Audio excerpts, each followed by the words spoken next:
Visva Bharati cooperative ব্যাংকের বিক্ষোভ। স্বয়ং রবীন্দ্রনাথ ঠাকুরের হাত ধরে প্রাণ প্রতিষ্ঠা হওয়া বিশ্বভারতীর সমবায় ব্যাংক এখন দুর্নীতির আঁতুড়ঘর। বহুদিন যাবৎ নির্বাচন হচ্ছে না, গ্রাহকরা পাচ্ছেন না সুষ্ঠু পরিষেবা, লগ্নিকারীরা লভ্যাংশ থেকে বঞ্চিত। গুরুতর এই অভিযোগকে সামনে রেখে সমবায় ব্যাংক বন্ধ করে দিয়ে বিক্ষোভ দেখালেন গ্রাহক ও লগ্নিকারীরা। বিশ্বভারতীর একসময়ের ছাত্রনেতা ভ্রমর ভান্ডারীর নেতৃত্বে আন্দোলনকে ঘিরে অশান্ত কবিগুরুর শান্তিনিকেতন। গুরুদেব রবীন্দ্রনাথ ঠাকুরের হাত ধরে 1927 সালে বিশ্বভারতীতে পথ চলা শুরু করে সমবায় ব্যাংক। ব্যাংকে অধিকাংশ গ্রাহক বিশ্বভারতীর কর্মী, আধিকারিক, অধ্যাপকেরা। ঋণ থেকে শুরু করে ইনভেস্টমেন্ট সবটাই রয়েছে এখানে। অথচ দীর্ঘদিন ধরে বিভিন্ন রকম সমস্যা দেখা দিয়েছে। নির্বাচন বন্ধ, গ্রাহকরা ন্যায্য পরিষেবা থেকে বঞ্চিত। যারা লগ্নি করেছেন প্রাপ্য লভ্যাংশ পাচ্ছেন না, আবেদন করেও মিলছে না ঋণ। এ ধরনের নানান অভিযোগ তুলে বিশ্বভারতীর কোঅপারেটিভ সমবায় ব্যাংকে বিক্ষোভ দেখান গ্রাহকরা। খুব স্বাভাবিকভাবেই বিশ্বভারতীর কর্মী, আধিকারিক, মাস্টার মশাইদের এই বিক্ষোভকে ঘিরে অশান্ত হয়ে ওঠে বিশ্বভারতী। তালাবন্ধ অ্যাকচুয়ালি আমরা খুব বাধ্য হয়েছি। আমরা বিশ্বভারতী যারা কোঅপারেটিভ ক্রেডিট সোসাইটি, যারা আমরা একটা শেয়ার হোল্ডার, যারা বিগত প্রায় 3 বছর ধরে আমাদের টাকার যে লভ্যাংশ সেই টাকা দীর্ঘদিন ধরে হচ্ছে না।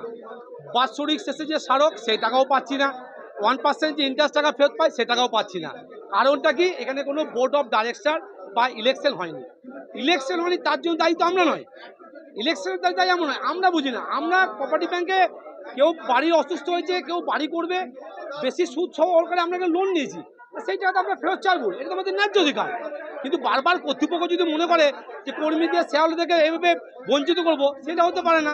এর আগেও আমরা 3 বার দরখাস্ত দিতে চাই নিয়ে, এবং এমন কোনো জেলা প্রশাসনের কোনো কর্তা, কোনো মন্ত্রী এমন কেউ নেই যে আমরা তাদেরকে আবেদন জানাইনি। তাদের হাতে পায়েও পড়ে এসেছি, কিন্তু টাল বাহানা এবং কিছু একটা বহিরাগত কুচক্রির মদত। এর আগেও ডিসেম্বরে ইলেকশন ডিক্লেয়ার হয়ে গেছিলো, একটা অশুভ আতাত সিলেকশনকে বন্ধ করে দিল, তার জন্য আমরা বঞ্চিত হচ্ছি। আজকে আমরা সবাই মিলে এক জায়গায় সমবেত হয়েছি, তো ব্যাংকে আমরা কাজকর্ম সার্বিক আমরা বন্ধ করে দিচ্ছি যতদিন অবধি যে আমাদের কোঅপারেটিভ ব্যাংকের যে ডিভিডেন্ড শেয়ার হোল্ডার না দিচ্ছে, ততদিন অবধি আমরা এই অবস্থান বিক্ষোভ চালিয়ে যাবো।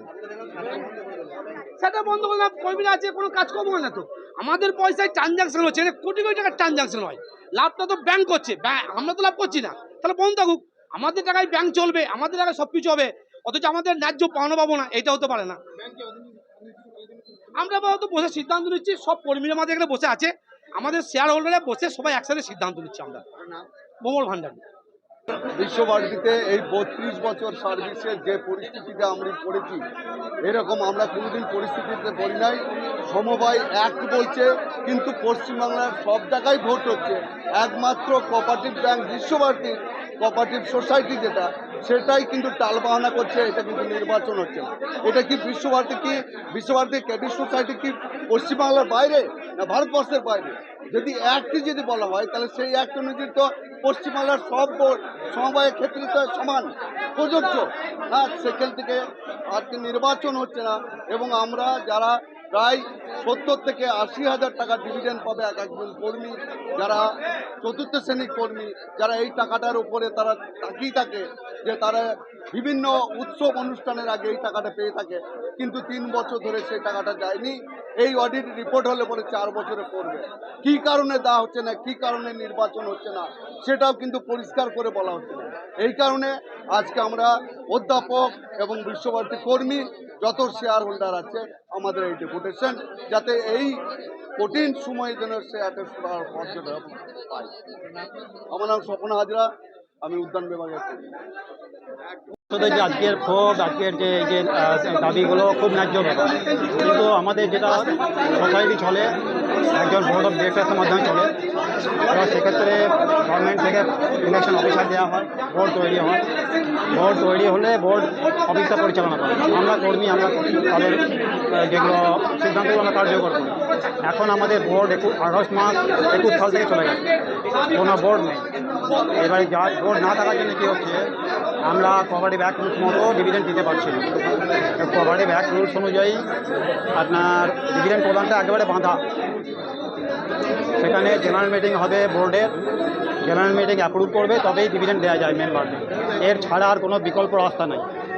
এবং সেইটা যতক্ষণ না হচ্ছে, আমাদের ইলেকশন অফিসার দিচ্ছেন গভর্নমেন্ট, নতুন করে বোর্ড না হচ্ছে, ততক্ষণ আমাদের কোনো বিকল্প রাস্তা নেই যে আমরা মেম্বারদের এই ক্ষোভটা বন্ধ করতে পারি। কিন্তু তাদের 3 বছরের পাওনা হয়ে আছে, এটা খুব যুক্তিসঙ্গত কথা। আমরা ইচ্ছা থাকলেও আমাদের প্রভিশন, আমাদের সব অ্যাকাউন্টসে যা হেলদি আছে পজিশন, সেই অনুযায়ী দিতে পারি আমরা, কিন্তু আমাদের দেওয়ার সিদ্ধান্ত আমরা নিতে পারছি না।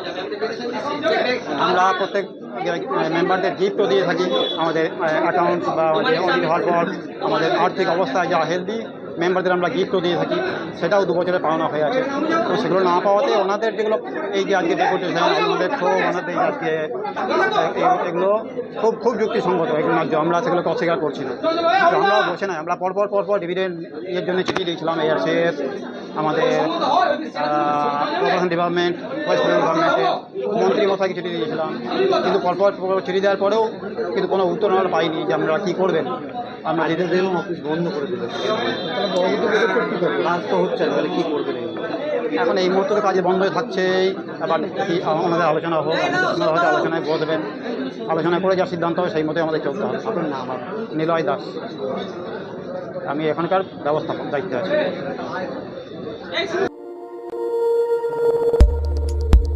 দেখতে থাকুন নিউজ প্রাইম টাইমস, আপনাদের সাথে আপনাদের পাশে।